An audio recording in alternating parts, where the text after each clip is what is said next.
Hello everyone, let's begin. So, yeah, today I was going to talk some about graphs. So I think it's probably good if we talk about what a graph is, and then we'll talk about basically three algorithms. We're going to talk about depth first search, and we'll talk about breadth first search, and we will talk about, and I'm going to have to cheat on the spelling, but I'm going to say it's, I always get the J and the K mixed up, and then I might hint, and then I'll hint about A star. Because I think that's... So, okay, I think that's a pretty good thing to talk about, graphs. It's something that you'll see again in algorithms in 441, but it's good to see like a day of it in 341, just to let you know how everything works. So basically a graph is a pair. Like, this is the mathematical definition, where V is a collection of what are called vertices. The singular is vertex, right? And E is a collection of edges, which, and so the question is, what is an edge? And so an edge is basically, E is a set of x, y, where x and y are vertices, right? So that's, and then basically what this means is that there's an arrow that goes from x to y. So that's the mathematical definition. But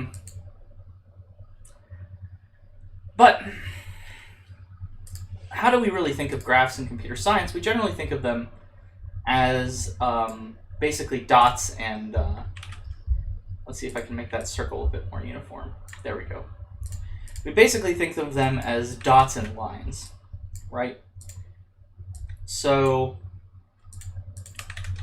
let's just make some stuff. So here's some dots. Let's make them a little more random. Oh, you know what? Actually, there's like a randomize button. Where's that randomize button? There we go. Then we can unclump them a little bit. Okay, there we are. So that's a graph. Has no edges right now, but that's okay. So this is a bunch of vertices, right? Each one of these is a vertex. And so now let's draw in some edges, right? So here are some edges. Say I have an edge from here to here. And now there's two ways to think about an edge, and we'll talk about this in just a second. And I'm just kind of randomly drawing them in. Oops. Don't want it to actually click to that point. And sure, let's connect these, and then let's connect these. And say this one, that one, that one. Okay, so this is a graph. And so now we have a bunch of vertices. I was about to say vertexes. Vertices, and we have a bunch of edges. And so... yeah, so basically a vertex is what we usually think of as a node, right? A vertex is, and even sometimes in computer science, is a node, right? So it'll be the thing that contains data. So the way to think about it is usually that a vertex is something like, if this is like some kind of map, then each one of these could be a city, and for instance, you can have all the information like population, square mileage, all the different data would be stored in some kind of class that the vertex holds, right? Or some kind of struct that the vertex knows about. So each vertex is basically like a city or a dot or some place to go, and the edges are how to get there. So the thing that I've drawn out right here, I'm going to call an undirected graph. And you might say, well, why is it undirected? And so the thing that you notice here is that you see this edge here doesn't have, well, unless I click on it, it doesn't have any arrows on it, right? So there's nothing here that says you can only go from this vertex to this vertex or backwards from this vertex to this one. And when it's unspecified like that, we call this an undirected graph. And the meaning of an undirected graph is that, so in an undirected graph, if xy is in the edges, then yx is an edge as well. Okay? So that's the rule about an undirected graph. So basically, you don't have to draw both of those edges. So you basically say that if xy is in the edges, then yx is also an edge. So that means if you can go from this node to this node, you can also go backwards from this node back to this node. And so that's how this stuff generally works. Now, of course, you might say, well, you know, okay, I believe you. This is an undirected graph. But if there's an undirected graph, is there a directed graph, right? And so the answer is yes. So let's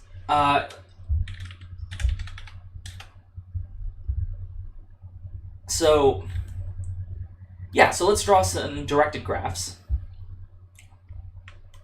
I'll just go here, and I will say let me just steal the circle. So here's a bunch of circles. And let us randomize their positions. Do that again. I like that. Okay. Let's put these a little further apart. There we go. Okay, so now I'm going to draw a bunch of lines. And you might think, well, you're going to do an undirected graph again, aren't you? And you might be right. But actually what I'm about to do is, I think I can do some kind of tricky nonsense here. Let me see if I can do it. Let's see.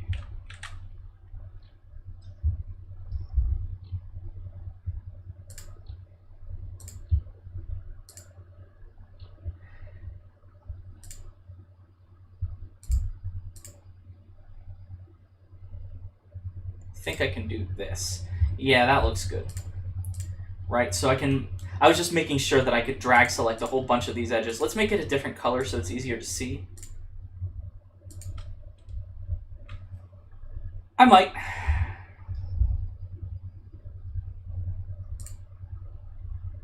Oh, I like that. But that's not exactly what I wanted to do. I think that next class is going to be the final review class where I'll discuss more about the final exam. Of course, you still need to get your first exams back. That's something that I am obviously still working on.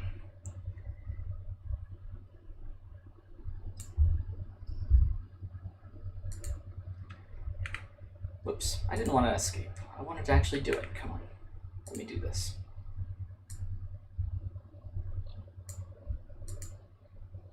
All right, there we go. Now we can draw in another marker. And so this one, we'll put in a marker there. And on this line, we'll put a marker at this end.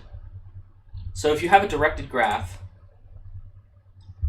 there probably will be. Yeah.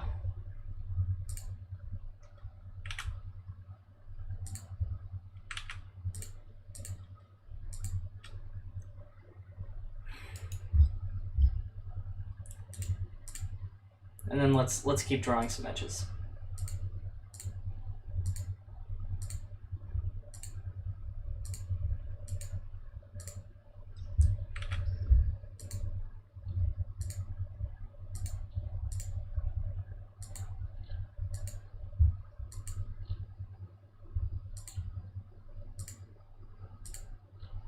Okay, and then let's put in some arrows. So let's just put in kind of at random some arrows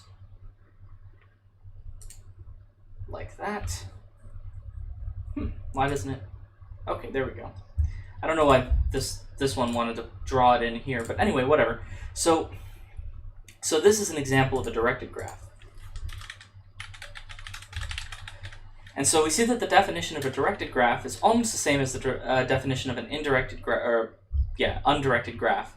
The only difference is that there's no restriction on if xy is an edge, then yx doesn't have to be. And so what that means is that we actually have to denote them with arrows because, and the reason why we have to denote them with arrows is because if we don't at least do something to mark which ones are, which way you're going, then you actually really can't tell, right? So that's the issue here. Let me see, if I do this, yeah, that's not right. So I don't want to do that. Okay, cool, so, but that's the definition of an undirected graph. And so you can see here that there's some edges, right? Oh, I guess this one doesn't have an arrow on it. Let's see, which way did the arrow go? So it goes in here. Okay, so there's a little cycle here. So if you start at this node, you can reach any of these 3 nodes here. If you start at this node, you can also reach this one. This one doesn't have an arrow. Let's put the arrow on this side. Oops, not that. I want.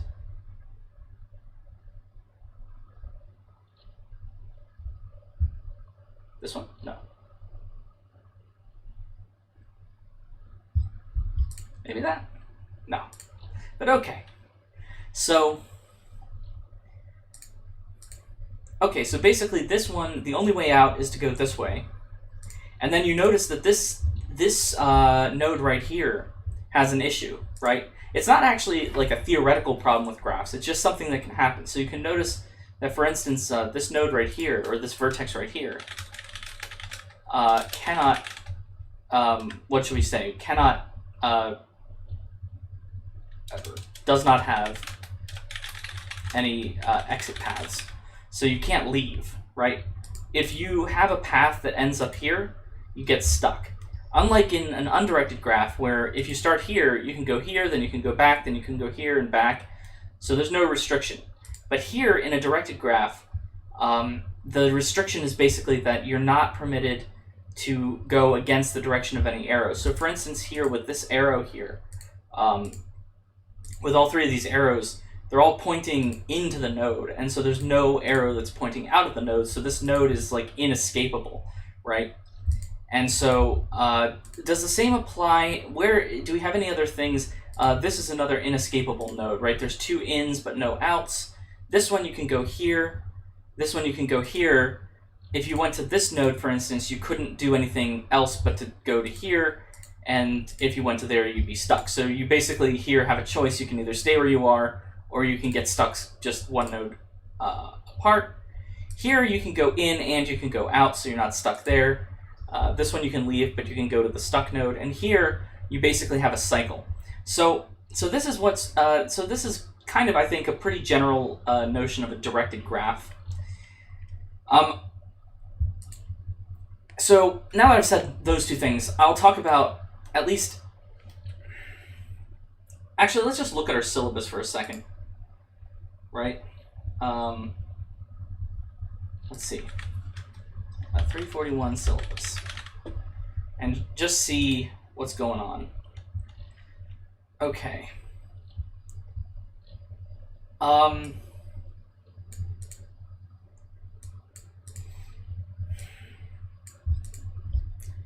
So we need another semester exam technically, but we're not going to have time for that. So I think I'm just going to have to make the final kind of a bigger part of the grade.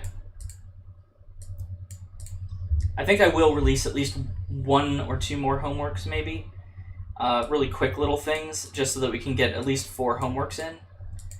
And then that'll be it for the semester.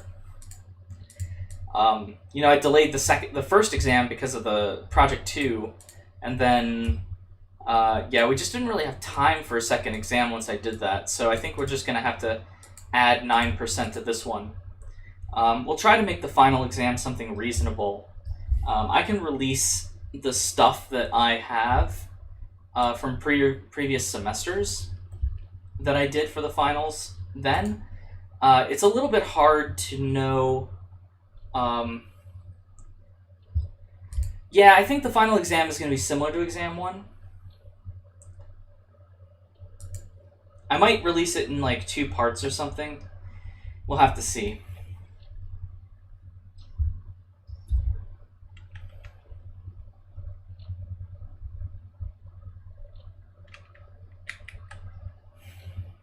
Okay.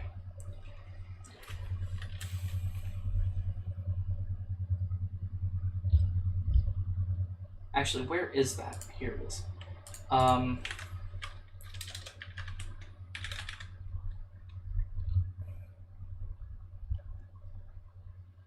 Fall 19 exam. So we can even just look at the... Before I go on about graphs, we can just take a quick skim and see what kind of things I asked on the previous final. So here I have a little proof by induction. This was a problem. I said implement an insert function in a linked list where it will put it directly in front of the head node. Right, so it's basically an insert at front. There it is. Let's see. Implement push and pop on a stack using a linked list. A few big O questions. I think I'll just put this on the Discord too so that you guys can see it. Pretend like this is a practice exam, right? So this is like...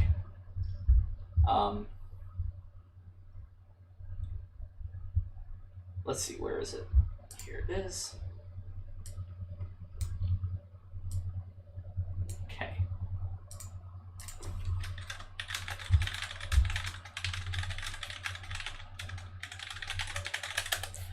Okay, there it goes. So you have access to this file now. Okay. And so, yeah, so you can... what is this thing? Oh, right. So remember that deletion and insertion, or deletion from a binary search tree requires you to find either the successor or the predecessor. And so I wanted you to write a get predecessor function. Doing a post-order traversal of the following tree. So this is something that nobody liked back last time, okay? Everybody really hated it, all right? But remember what a post-order traversal is, right? You're always going to go left, then you're going to go right, then you're going to print out the node.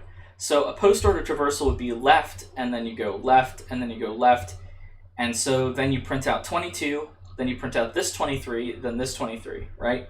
And then the post-order traversal here is 25, 30, 30, 41, and then you print out 25. And that's when you go up to the 53. But remember, you don't print it until after you've done the right side. Doing the right side means going left first. Go left, you'll print out 81. Go right, you'll print out 115, 92, 87, and finally 53. So basically, you just have to remember how a post-order, pre-order traversal works, kind of thing. I gave this on I think I gave this on like exam 2 in the fall last semester or last year, and I basically had people generating essentially random orderings of things. They weren't using any particular algorithm to determine what to do next, right? And so I might use this question again. Not this exact question. I'll make a new tree, but I might have you do a pre-order traversal or a post-order traversal or something like that, right? This is a reasonable question. And it's also, I mean, I thought it was an easy question when I gave it on the second exam, but then nobody got it, so that's why it appears on the final as well. Oh, here's an interesting little question. Ooh, and it's vibrating. Let's zoom out so it doesn't vibrate. Sometimes this PDF viewer, Sumatra, sometimes does a little bit of weird, like vibration almost of the text. So, given the following red-black tree, color the rest of the tree. So remember, if this is black, it can either have a red child or a black child. The root has to be black, so that's easy. And then, so we know that the black height of the tree is 2, right? Because we have 1, 2, red. So this node has to be red, because if it was black, then this node would be black, black, black, so that means that you would have a black height of 3 and a black height of 2, which means it's not well defined, so you can't do that. So this one has to be red, that one has to be black because it's a root. And then what else do? You basically just need to make this side a black height of 2, a black height of 2 with the node 31 having a black node. So you basically need to just put one black node along the path somewhere. So the one option that you could try first is to make this black and these two red. But then you see that, oh crap, I'd either have to make this black, which would violate the black height, or I'd have to make this one red, which would violate the red-red rule. So this node cannot be black, right? This one node has to be red. And so basically, yeah, and then, so here, so this one's red, so these two are black, and this one's red. And that's the way to color this tree. It's possible, it's definitely possible that I could give you a tree that has multiple different colorings using red-black rules. But in this case, this particular tree that I kind of invented, I think it only has one, especially if you know that this node is already black. There's only one unique way to color all the different nodes, and you kind of saw me go through the reasoning process of why each one is the way it is. And then here's a leftist heap, so you're going to delete the max. So remember how to delete the max. It's like a skew heap, only you have to make sure that the null path lengths are correct. So, you know, you got to merge this side with this side.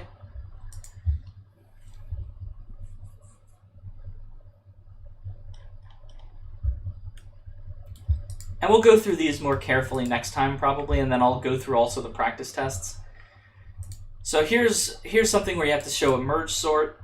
You got to show a quick sort. Show the first step of a quick sort. So remember, if you take this element as the pivot, then basically you got to subdivide it into all the things that are less and all the things that are greater, and just make two separate lists and then call quicksort on them. That's the first step. So that's what that question was asking. What's the best case of quicksort? What's the worst case, and when do those cases happen? Given the following hash table in linear probing, insert 25. Given the following hash table in quadratic probing, insert 25. Given the following hash table, use linear probing to resolve hash collisions, delete 21. Right? And so remember, in order to delete 21, since this is at the 1 position, you need to actually look and say, oh, this has 31 and 41, so what you need to do is you need to move the 31 back here, and you need to move the 41 back 1 position. The 12 can stay because it's in the right place. The 25 can stay because it's in the right place. What else? Debug the following code. Let's see. Let's see if I can catch my own error, right? I was just talking to a friend who tricked himself on his own exam. So, okay, we're going to insert something into a binary search tree. While the current is equal to the root, while current, okay, current is equal to current dot left, current is equal to current dot right. Did I give space to do this? I guess this is all the space to do it. You kind of have to figure it out. So I think the main problem with this code is that once it leaves the while loop, it's going to be null pointer. So current is going to be null. And so basically you can't just stick on this thing at the end, right? Because that you kind of have to move this code. You have to say, like, if current.write doesn't exist, then stick it in here. There's other ways to solve it, you know, but that's probably the easiest way, is just to move this line, put some if statements in here and move this line up to these two blocks. It's probably the easiest way. And then here, yep, a depth first search and a breadth first search. Okay, so for these two, I guess the answer is, well, how do you do those? And so this is the perfect transition to back to graph theory, right? Wonderful. Isn't that great? So see here. Okay. Okay. Alright, I just want to save it because if it crashes, then I can reload it. Alright, so let's get back to graph theory. I think this is probably a... Wow, that was a really nice transition. It almost worked, right? We can pretend like that was good. So, okay. So now you kind of understand what a graph is. You can say, I know what an undirected graph is, and I know what a directed graph is. So what if I pick a node and I start it as, say, blue, and the blue node's going to be the start node, and the yellow node is, well, no, that's, whoops, that was an edge. There we go. And this node will be the stop node. And so the question is, can you find a path? Right? So that's the general... The two questions in graph theory generally are, one, is there a path? And then two, is the path we found the shortest possible path? Right? So those are really the two questions that we ask in graph theory. Yeah, and so in this case, actually, there's not a path between these two nodes, right? Because if you try to do that, you say something like, okay, first I would go to here, and then I would go to, say, here, and then I would go to, say, here, and then I'd be stuck. Okay, so I don't do that. So first I go to here, then say I go, I don't know, but then I can't go this way. I can't get to this node this way. Okay, so I can't go here, so maybe these two are the wrong answer. Going this way doesn't get me there, and going this way doesn't get me there. So basically, it is always possible in a graph that there's no path. It's also possible to have a disconnected graph. So it's not required that every node have a set of vertices. So for instance, if we just did something like this, and we kind of did this maybe, this is an undirected but disconnected graph. Right? So this graph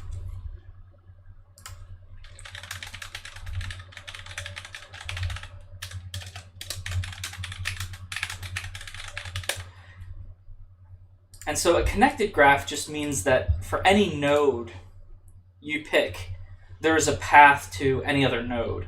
So connected in terms of graphs just means there is a path from x to y, you know, for any x and y you pick. And so clearly here, if we selected, even though this is an undirected graph, right, and this little subgraph is connected and this little subgraph is connected, if I picked, you know, this as the start and this as the stop, then we would see that there's just obviously no way, right? Because really, the right way to think about this is that these are two different graphs, right? They're not the same graph. Okay. So this is a disconnected graph. And then there's one last thing that I want to talk about before we get into depth first search and breadth first search. So we're almost there.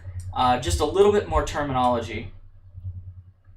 So the terminology, really, it's less even terminology, but here's one thing that you might not have considered, that because it's not the way I've drawn it, but is it possible, right? And normally, if we were in person, I would wait until everybody had an opinion to tell you all that you're wrong. But is it possible to have a node that's connected to itself, right? Let's say that we have something like, you know, this.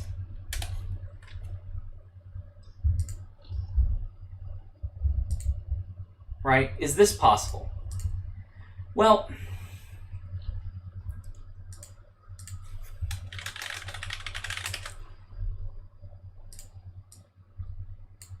and of course you want to say no, right? But then you would say, yeah, maybe. And then you'd say, okay, I really don't know, right? So then you do the only thing that's available to you as a mathematician, which is you say, okay, what's the definite, you know, so you say, maybe, and you say, definitely, yeah. And then you say, well, maybe not. Yeah, it could be. Yeah, it could be wrong. And so, as a mathematician, what you've got to do, or as a computer science, what you got to do, is you got to check the definition. So let's go back to the definition and look at it again, okay? And so that's what we want to do, right? We want to look at the definition and see, right? See what the definition says. Here's the definition. So there are reasons you might want to graph like that. Yeah.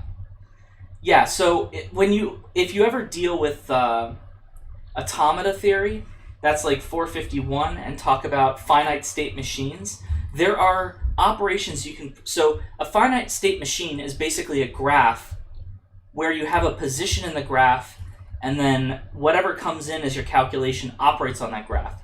And so it's possible that an operation will redirect you back to the same node. Not every operation will move you from a node off of it. So I can give you an example of that in just a second. But if we look at the definition, and I know I haven't written it out in like absolutely full detail, but actually we have just enough to be able to answer our question. The edges are equal to a set such that x comma y, such that x and y are vertices. Does it say that x is not equal to y, right? No, it doesn't say that. Now, is that just me not being careful, right? Is that me being lazy? Or is that actually part of the definition? As it turns out, that if you just use the general term graph, right? If that's all you say, then it's not assumed, right? It's not assumed that that you don't have any, basically, what should I call them, like self cycles or something. So this is possible. So the answer is the definition allows it.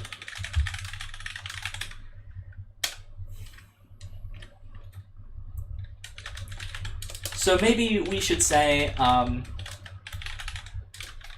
graphs without, self, or nodes without cycles, right? So no node should have, so if you say a graph without cycles, or each node doesn't have a cycle on it, that means that there's no way to go from a node directly back into itself. You have to go out and back in first, right? So it is possible. These types of things do exist. Let me give you an example of something that is good. Or let me give you an example of like a finite state machine.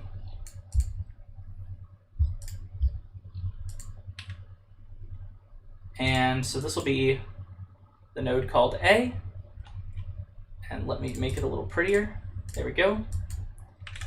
And then let me make a node called B. If I can, I'll just delete the text and redo it. And then I'll have a node called, maybe a node called S and F for success and failure. So let's do all of this stuff, right? Success, failure, and a B, right? So, okay. That's pretty close. It's fine. All right. So basically, let me just kind of merge these all. So that, okay. And so what our finite state machine is going to do, so this is what our machine is going to accept strings of the form A, B, or AAB, or B. Basically any string that has any number of A's and then a B, right? Now, if any of you know regex, or regex, or what, I hate calling it regex. It's not regex. The reason why it's not that is because it's called regular expressions. So it's regex. And of course now I'm being a pronunciation troll.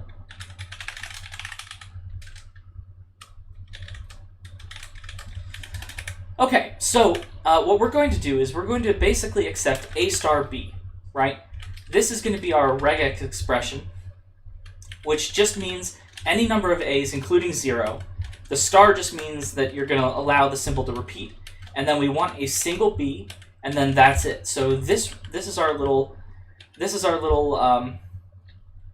oh, that's a good point. How do you register?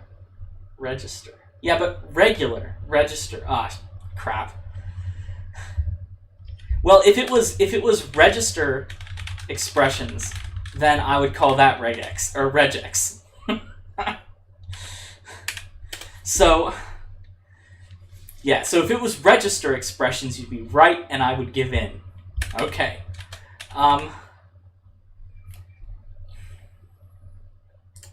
Well, I mean, this is kind of cool, right? This is a 331 application. So basically, what's going to happen is if you get, oh, I guess maybe I need to draw the rest of that arrow. Yep. So if you get, for instance, an A, right? Then what you're going to do is you're going to go from this A state back to the A state. So this is basically the start. Here's success, here's failure. If we get anything else, right? If we get something like, oops.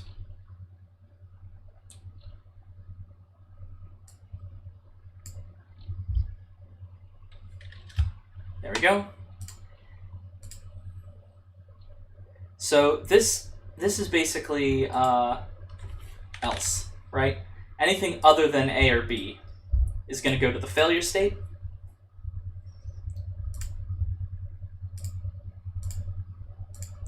If we get a B, we'll go to the B state, right? So you start at A, and while you get A, you just loop back and back and back and back, right? As soon as you get a B, you jump to the B state, which is actually, oh, wait, that's actually the success state, so we don't need that. All we need is, if we get B, that's equal to success. That's good. This is the success state.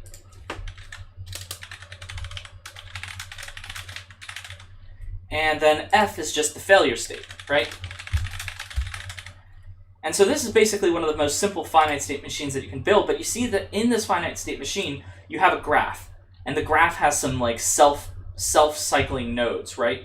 And so it's not something that's completely useless, but in terms of most things, you don't want it. So this is actually not a bad example, right? Right? This is good, right? I think. Okay. Yeah, it's a bit of, so it's like a 331, 451 type example, right? Maybe. So, okay, so let's actually now that we're done, let's say that we're done with all of the stupidity, all of the definitions and that kind of stuff. You know, so yeah, so basically what we want to do now is talk about the two types of searches that we can do on an unweighted graph. And so let's take an undirected graph and let's do a depth first search on it, right? So let me do it by example. So we're going to do a depth first search. And so basically the idea here is that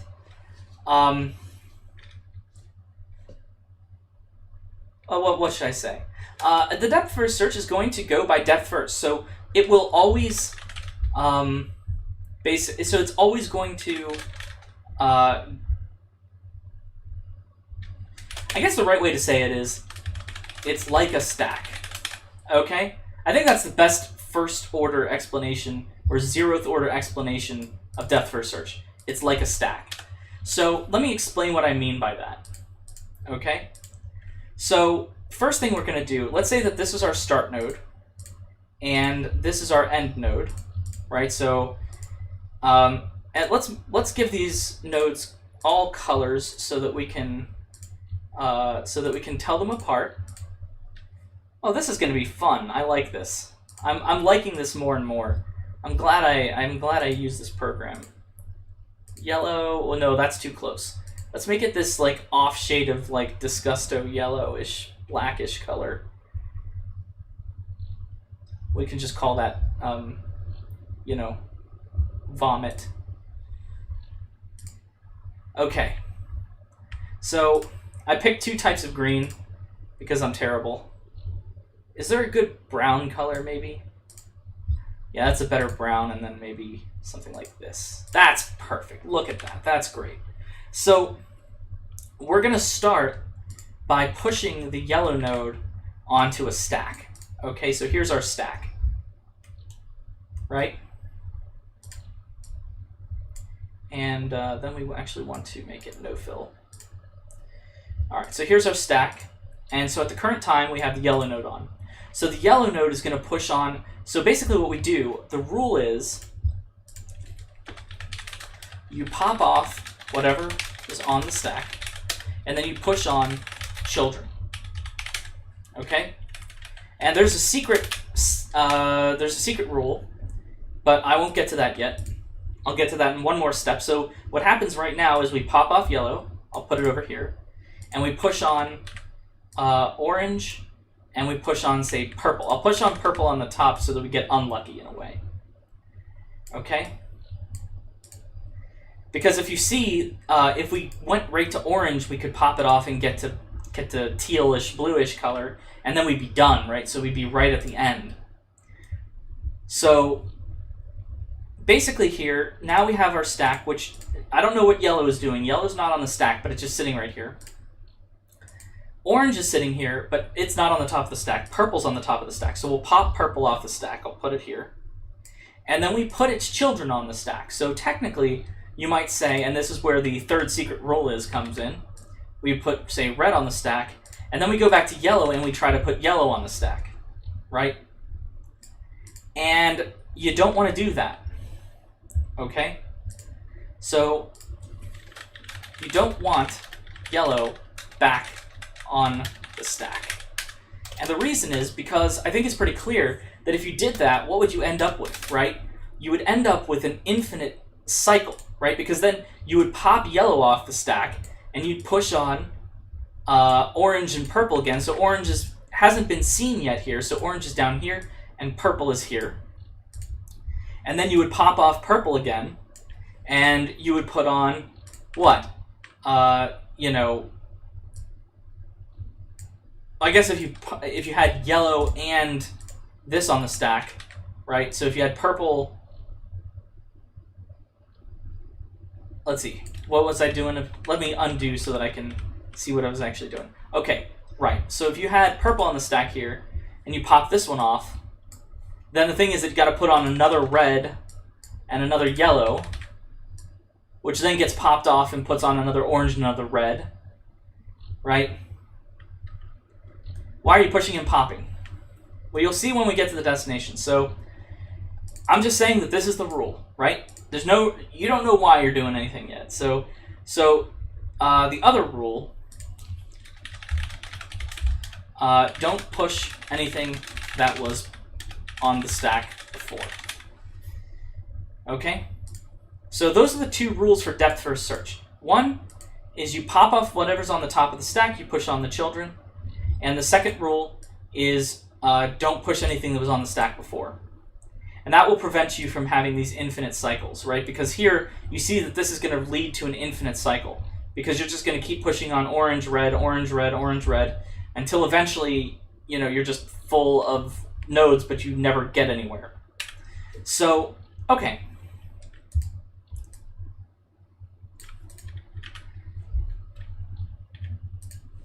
Cool. So now what you do is you will pop off red off the stack.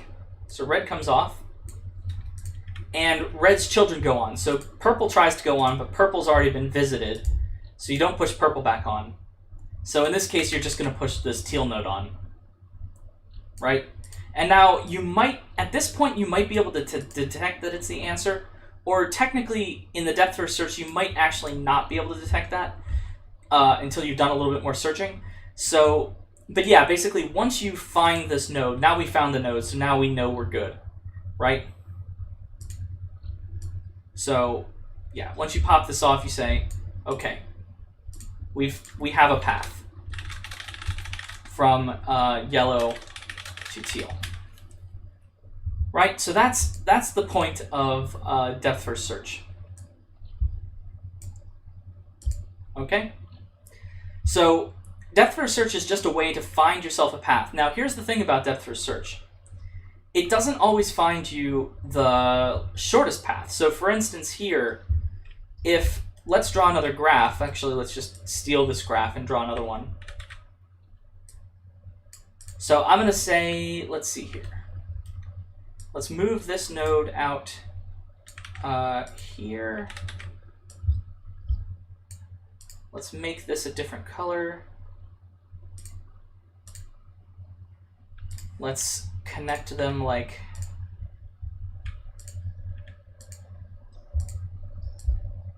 Let's do this.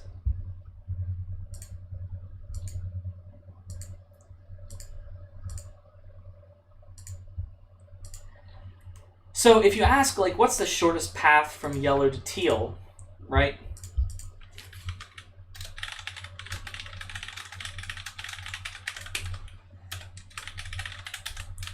Well, I can even just copy paste, right? It's just, you start at yellow, go to orange, and then you go to teal, and you're done. But depth first search doesn't actually work like that, right? So depth first search works as a stack, and so the point about that is that you're not always going to find the shortest path. There is one chance that you'll find the shortest path, but there's also another chance that you won't. Oh crap, these are different colors. No.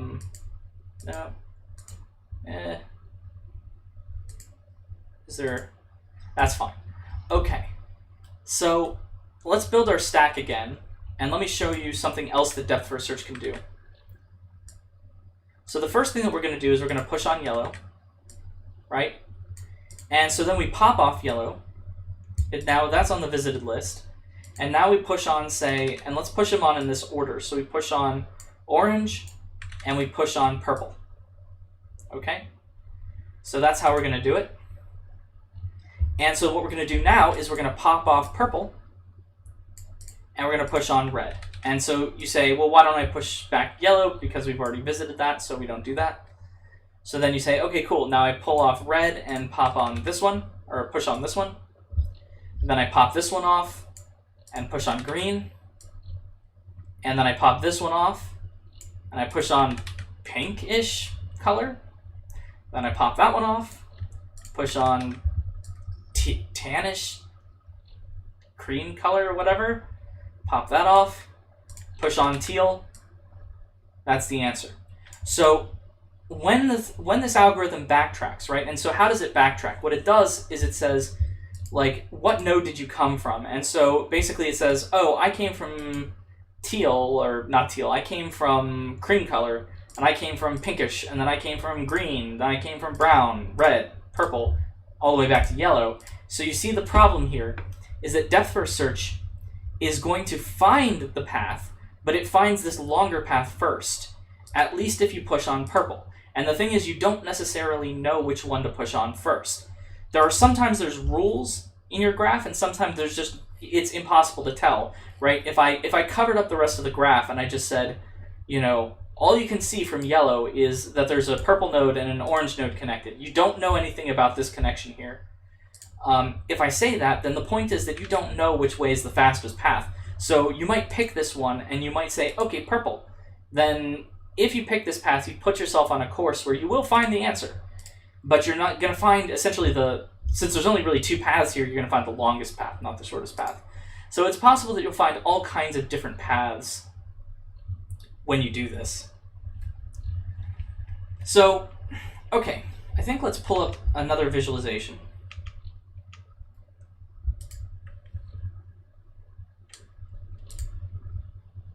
Which is the best one? Let's see. Here's depth first search.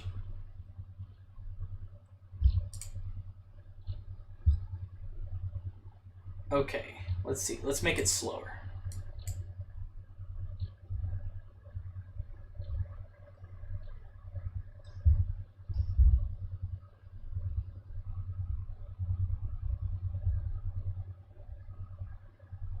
Okay. Now I'm actually a little confused. Which node were we even searching for? It's a good question.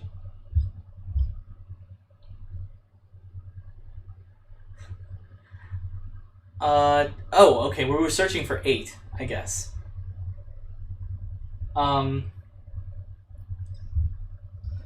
Vertex with red color has the wrong shortest path. I'm not sure exactly what that is. So, the point is, maybe this is not the best one. It's a decent visualization, but it's not telling the story I want to tell. So, okay, so here's what we're going to do. This is a little path I drew. And so here, I wish I could slow it down, but you see that this is how depth first search is going to work. It kind of goes in whatever direction it thinks it needs to go, so it's going to go up by default, and then it'll go, I guess, left, or I'm sorry, right, and then down, and then probably left. So that's why here it kind of takes this weird path. It tries to go up first here, and it can't go either direction, so it goes down. And then here it can't go up, so it goes like this, and it just, here it kind of gets stuck, and then it kind of goes around. And then here you see it really making some bad choices, right? So instead of kind of searching more intelligently, it's just going to kind of follow its rule and just kind of go through this whole snake path until it finds the destination node. So it's definitely not going to guarantee, as it says here, depth first search is unweighted and does not guarantee the shortest path. So the question is, why would we do a depth first search, right? Why would we do it?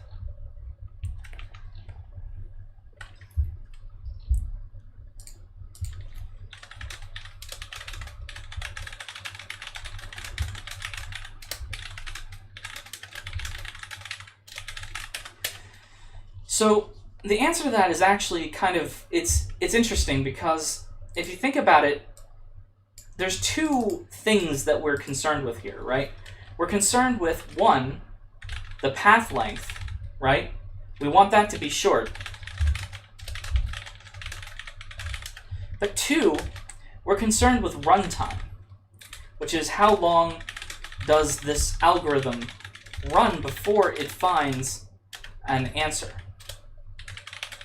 right? And so depth first search is the compromise where we agree that we're going to ignore number 1 in favor of number 2. So depth first search is the trade-off, right? Basically, it's usually faster to run a depth first search than it is to run a breadth first search. Now, of course, you might ask, well, what is a breadth first search? Well, I haven't gotten to that yet, so let's get to that. But the point is that, let me just say, well, you see, the good news is once you find the teal node, this orange in the stack, you just get rid of it, right? Well, wouldn't it make sense to try every possible path? No. No, it would not, because there are a huge number of possible paths in a graph, right?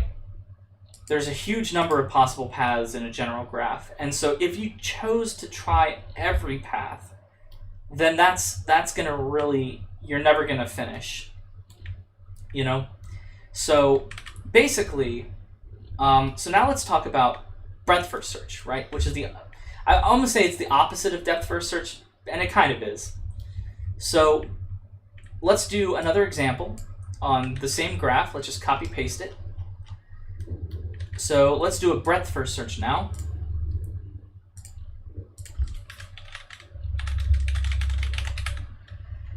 And so let me explain how a breadth first search works. So remember that the depth first search works like a stack, and the breadth first search works like a queue. Okay? Technically, it works like a priority queue,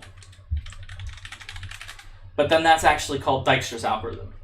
But we'll get to all that in just a second. So the way to think about breadth first search, and let's say that we're doing a breadth first search. Let's say that we want to start at purple, and we want to get all the way to brown. Okay? So we're going to start at purple, go to brown, and what is a queue going to do? So let's draw a queue, right? Here's a queue. And so we push on the start node. That's obvious, right? And then what, right? So what do we do with a queue? So the answer is the rule for breadth first search is you dequeue, and then you push on the children. Right? And so let me show you how this kind of makes sense.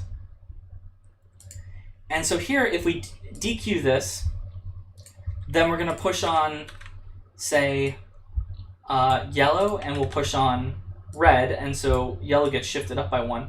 Let's say that the queue direction runs this. Whoa.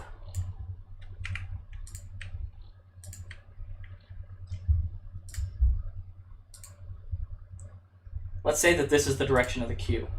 All right.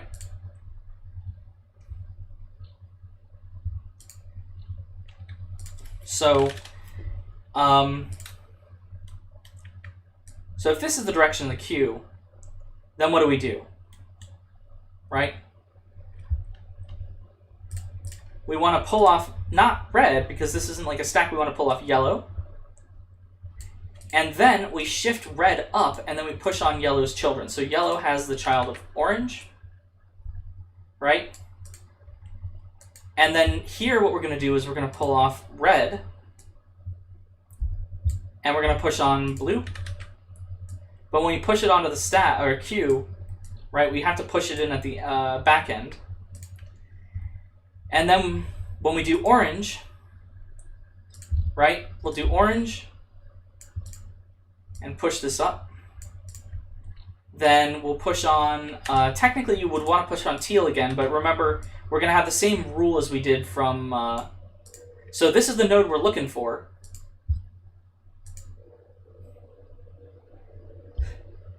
Yeah, red child was blue. And so here when we pull this one off, right, we would push on orange, but we've already done that before. Here we're going to push on green. I keep saying push, but I really mean in queue. Right, here we're going to queue up green. And then we pull off brown, and brown's the node we're looking for, so then we stop. Right?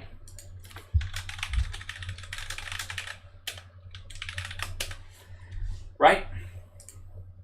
And it's the same rule as for the depth first search, which is the other rule is don't visit anywhere twice. Okay? So the way to think about a breadth first search, and let me add some more detail to this graph, or some more intricacy here, so that you'll see exactly what's going on. Let's say that we have, let's make this a white node, let's make this gray, and then let's make another one that is just completely black, and then let's, yes. Okay. And so then what we'll do is we will do something like this, okay? And so the reason why I want to do this is because I want to show you what happens in like a most general breadth first search. And this is the reason why it takes longer to run a breadth first search on average than a depth first search. Is because a depth first search, if it were searching, would just go yellow, orange, pink, brown, and it would be found. Or it'd go red, blue, orange, pink, brown, or red, blue, orange, brown, and be done. Right, or even it would go red, blue, purple, red, blue, green. Green's the dead end, so it would go back. Orange, and then whatever. So the point is here that a depth first search is going to find things quicker. And let me show you why. So the first thing you do in this graph is we're going to enqueue purple again, right? So we're going to enqueue purple.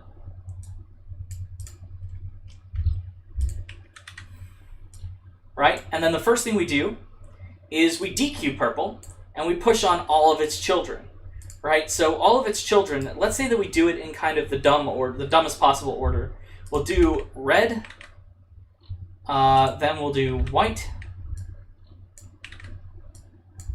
then we'll do gray, then we'll do black. Nope, that's not a node. Then we'll do black, and then finally we'll do yellow. I'm just keeping yellow all the way up the back just to make sure that I don't accidentally magic onto the right path. So this is like step one of the breadth first search, right? So in a depth first search, you might be putting all these nodes on a stack, but then you'll just be popping off the top one. Here, all of these nodes are now at distance 1 away from purple, right? So these are all distance 1 away from purple, so you can even put a little 1 by them. And so then what you can do here is once you pop off the red, right, you pop off red and push on teal. But now here we have, these are all distance 1, but teal is distance 2 because the node it came from was distance 1. And so then here you're going to pop off white. Now white goes to red and back to purple, so you have red and purple both here, so it does nothing. Then you pop off gray. Gray goes to teal, but that's also nothing. And then black also goes to teal, so that also does nothing. So we've searched now, already we've searched 5 nodes. Here for the depth first search, we searched 5 nodes. Here for the breadth first search, we've already searched 5 nodes and we're not there yet, right? So now we search yellow. So we'll pull yellow off. And so then when we pull yellow off, we push on an orange, and then we pull off teal, and we push on another orange, which is a duplicate, so we don't do that. And so then we pull off this, and we push on, let's say that we do it in the wrong order, so then we push off this and this. So then you pull off this, and finally there. So that's kind of the issue, right? The issue is that, oh, I'm sorry. Actually, we needed to put another node in here. So actually the green node gets searched, I think, sometime in here. And so you notice that a breadth first search, by the time it reaches its destination, and by the time that brown is like the top thing in the queue, how many nodes have we searched? We've almost searched like every single node in the graph. And so if 2 nodes are kind of separated, then depth first search is going to get you the answer quite a bit faster a lot of the time than breadth first search. Breadth first search is going to find all the nodes at distance 1, then it's going to do all the nodes at distance 2, right? So these are 2 nodes at distance 2. Then it's going to do all the nodes at distance 3, which I guess are technically these. And then once it's done that, it'll do all the nodes at distance 4, distance 5, distance 6, away from your start. And so that's why the queue is used, because basically whenever something is ahead of something else in the queue, it has a smaller distance away from the original node than the nodes that come after it.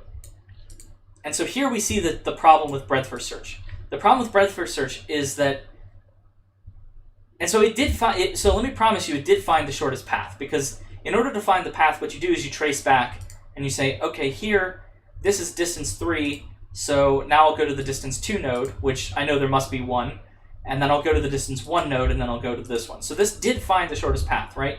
Because you can kind of trace it out this way. You can start at the destination, and you can trace back by descending path length. So you can say 3, 2, 1, 0, so that's how to count back.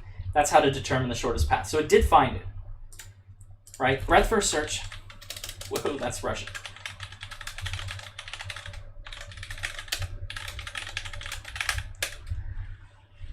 Right, it will find the shortest path, but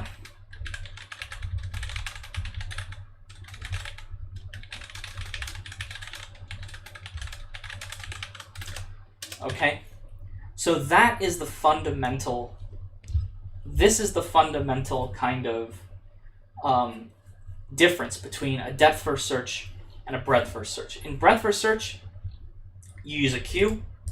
In depth first search, you use a stack. And basically the difference between them is, do you want to optimize number 1, the path length, or do you want to optimize number 2, the algorithm runtime? And so, so for depth first search, your answer is number 2. You want the fastest runtime, and in number 2, breadth first search, you want the shortest path length. So it will definitely, it's possible that there's multiple shortest paths, right? So it's always possible. Oops. Did I just close it? I think I did. At least I keep saving it so that I'm not completely stupid. Yep. Okay. So the moral of the story here is that DFS optimizes runtime. BFS optimizes path length. Right, so that's the primary difference between the two of them.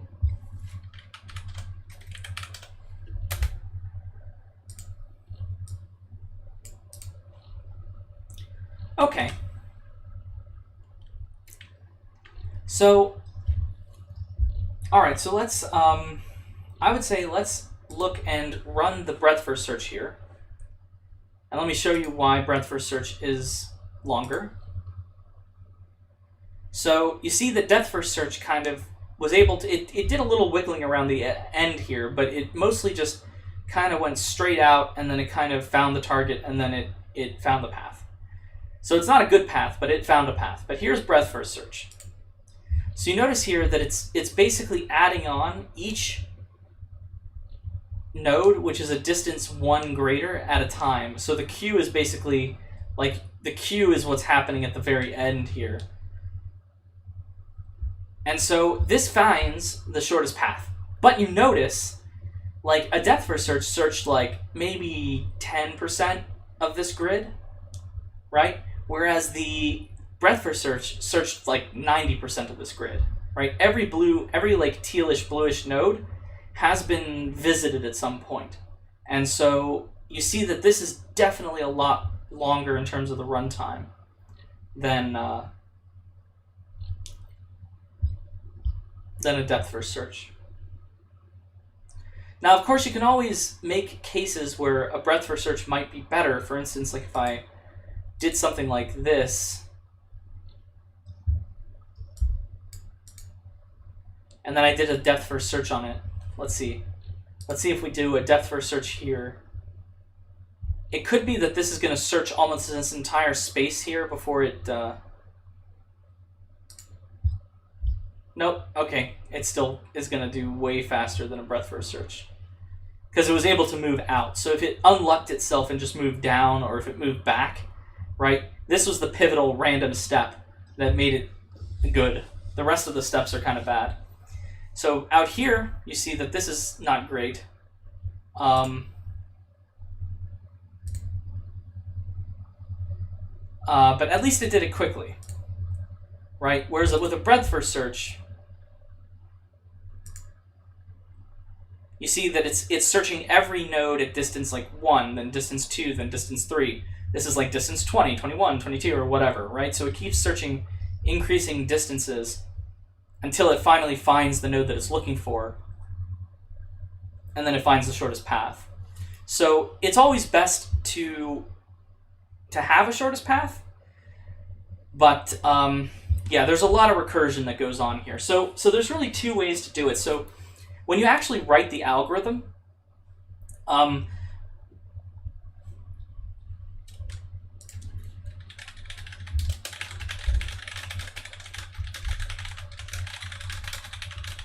so when you're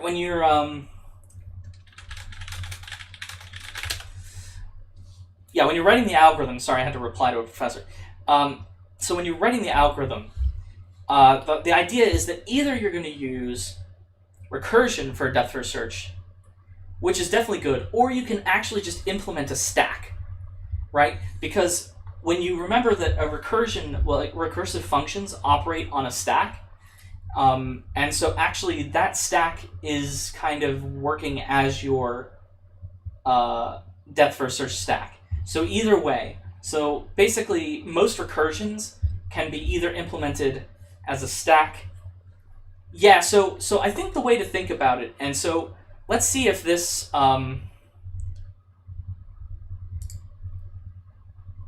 let's see if we can do an A star. So I'm not sure exactly how A star is going to work here.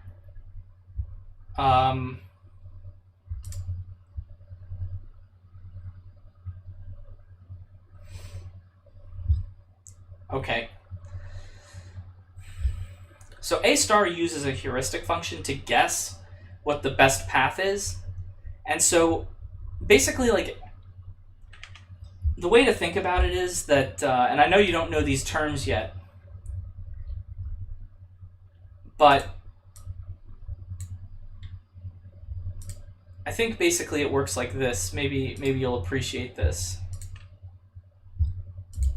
Oops.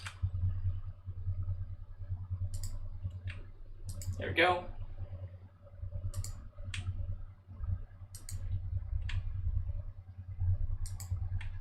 So if you have an unweighted graph,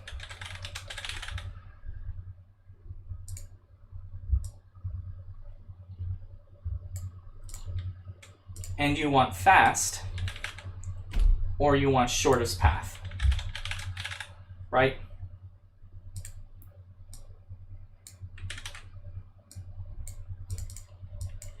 So this is basically how to think of it. The fast algorithm is depth first search. The shortest path algorithm is breadth first search for an unweighted graph. And so let me just explain what an unweighted graph is. An unweighted graph means that every edge is equal. So edges don't have anything called weights on them. A weight is generally the cost to traverse from A to B. On the other hand, for the weighted graph, you have A star, right? Because here you have a heuristic function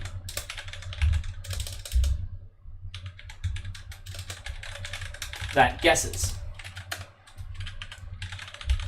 which way to take a DFS. So A star is a depth first search plus a heuristic algorithm to tell you which child to push on first. So that's really what it is. That's what A star is. A star is depth first search plus a heuristic function. And then there's the other thing called Dijkstra's algorithm,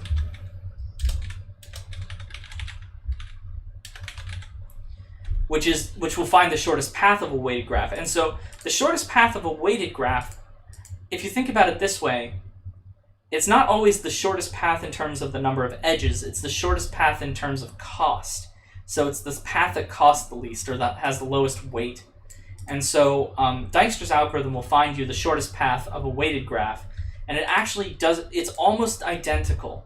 It's almost identical to a breadth first search. The only difference is, so D, is it JK or KJ? Yeah, it's JK. So it's basically is breadth first search plus, instead of a queue, replace queue with heap.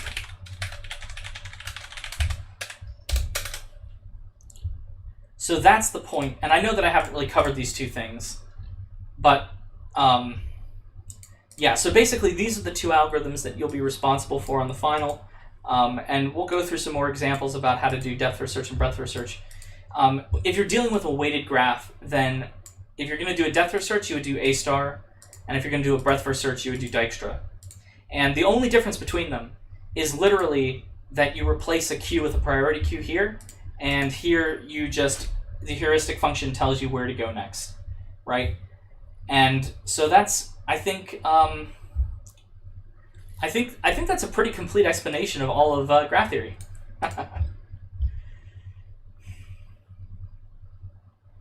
Yeah, so I mean, I'd have to talk more about and be much more careful about the distinction between Dijkstra and A star and all that stuff. But the way, I think this is definitely the way to think about it, because A star is definitely, if you read through the algorithm, it is depth first search plus a little bit, and Dijkstra is definitely breadth first search plus a little modification. And the modifications are only possible because the edges now have weights. So I might talk about weighted graphs a little next time, and then maybe we'll do a bit of final prep, and then we'll do final prep next week, and that's going to really be it for the semester, right? So, yeah. Okay, so that's it for today. I know I haven't really said a whole lot about these things. Maybe I'll talk more about this stuff next time. I'll go over this stuff again, maybe do some implementation, and then I'll talk about this stuff. And that'll be it. All right. Thank you, everyone. I will let you go. Oh, wait.